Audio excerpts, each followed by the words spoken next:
20 Years After, by Alexandre Dumas and Auguste Maquet. Chapter 1. The Shade of Cardinal Richelieu. In a splendid chamber of the Palais Royal, formerly styled the Palais Cardinal, a man was sitting in deep reverie, his head supported on his hands, leaning over a gilt and inlaid table which was covered with letters and papers. Behind this figure glowed a vast fireplace alive with leaping flames. Great logs of oak blazed and crackled on the polished brass andirons, whose flicker shone upon the superb habiliments of the lonely tenant of the room, which was illumined grandly by twin candelabra, rich with wax lights. Anyone who happened at that moment to contemplate that red simar, the gorgeous robe of office, and the rich lace, or who gazed on that pale brow bent in anxious meditation, might, in the solitude of that apartment, combined with the silence of the antechambers and the measured paces of the guards upon the landing-place, have fancied that the shade of Cardinal Richelieu lingered still in his accustomed haunt.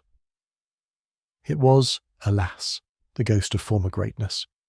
France enfeebled, the authority of her sovereign contemned, her nobles returning to their former turbulence and insolence, her enemies within her frontiers, all proved the great Richelieu no longer in existence. In truth, that the red simar which occupied the wonted place was his no longer, was still more strikingly obvious from the isolation which seemed, as we have observed, more appropriate to a phantom than a living creature, from the corridors deserted by courtiers, and courts crowded with guards, from that spirit of bitter ridicule, which arising from the streets below penetrated through the very casements of the room, which resounded with the murmurs of a whole city leagued against the minister, as well as from the distant and incessant sounds of guns firing, let off happily, without other end or aim, except to show to the guards, the Swiss troops and the military who surrounded the Palais Royal, that the people were possessed of arms. The shade of Richelieu was Mazarin. Now Mazarin was alone and defenceless, as he well knew.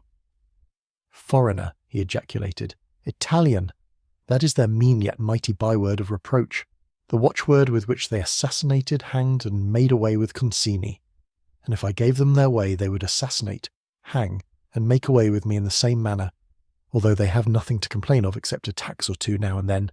Idiots! Ignorant of their real enemies, they do not perceive that it is not the Italian who speaks French badly, but those who can say fine things to them in the purest Parisian accent who are their real foes." "Yes, yes," Mazarin continued, whilst his wonted smile, full of subtlety, lent a strange expression to his pale lips. "Yes, these noises prove to me indeed that the destiny of favourites is precarious, but ye shall know I am no ordinary favourite. No, the Earl of Essex, 'tis true, wore a splendid ring set with diamonds given him by his royal mistress, whilst I have nothing but a simple circlet of gold with a cipher on it and a date. But that ring has been blessed in the chapel of the Palais Royal, so they will never ruin me as they long to do, and whilst they shout, 'Down with Mazarin!' I, unknown and unperceived by them, incite them to cry out, 'Long live the Duc de Beaufort,' one day, another, 'Long live the Prince de Condé,' and again, 'Long live the Parliament.'" And at this word the smile on the cardinal's lips assumed an expression of hatred, of which his mild countenance seemed incapable. "The Parliament! We shall soon see how to dispose," he continued, "of the Parliament. Both Orleans and Montargis are ours. It will be a work of time, but those who have begun by crying out, 'Down with Mazarin,' will finish by shouting out, 'Down with all the people I have mentioned, each in his turn.'" It is said that Mazarin, who, though a cardinal, had not taken such vows as to prevent it, was secretly married to Anne of Austria. Laporte's Memoirs. Richelieu, whom they hated during his lifetime and whom they now praise after his death, was even less popular than I am. Often he was driven away, oftener still had he a dread of being sent away. The Queen will never banish me, and even were I obliged to yield to the populace, she would yield with me. If I fly, she will fly, and then we shall see how the rebels will get on without either king or queen. Oh, were I not a foreigner! Were I but a Frenchman! Were I but of gentle birth! The position of the cardinal was indeed critical, and recent events had added to his difficulties. Discontent had long pervaded the lower ranks of society in France. Crushed and impoverished by taxation, imposed by Mazarin, whose avarice impelled him to grind them down to the very dust, the people, as the Advocate General Talon described it, had nothing left to them except their souls, and as those could not be sold by auction, they began to murmur. Patience had in vain been recommended to them by reports of brilliant victories gained by France. Laurels, however, were not meat and drink, and the people had for some time been in a state of discontent. Had this been all, it might not perhaps have greatly signified, for when the lower classes alone complained, the court of France, separated as it was from the poor by the intervening classes of the gentry and the bourgeoisie, seldom listened to their voice.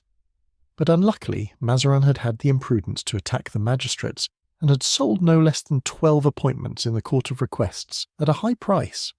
And as the officers of that court paid very dearly for their places, and as the addition of 12 new colleagues would necessarily lower the value of each place, the old functionaries formed a union amongst themselves, and enraged, swore on the Bible not to allow of this addition to their number, but to resist all the persecutions which might ensue, and should any one of them chance to forfeit his post by this resistance, to combine to indemnify him for his loss.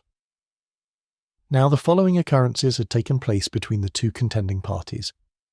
On the 7th of January, between 700 and 800 tradesmen had assembled in Paris to discuss a new tax which was to be levied on house property.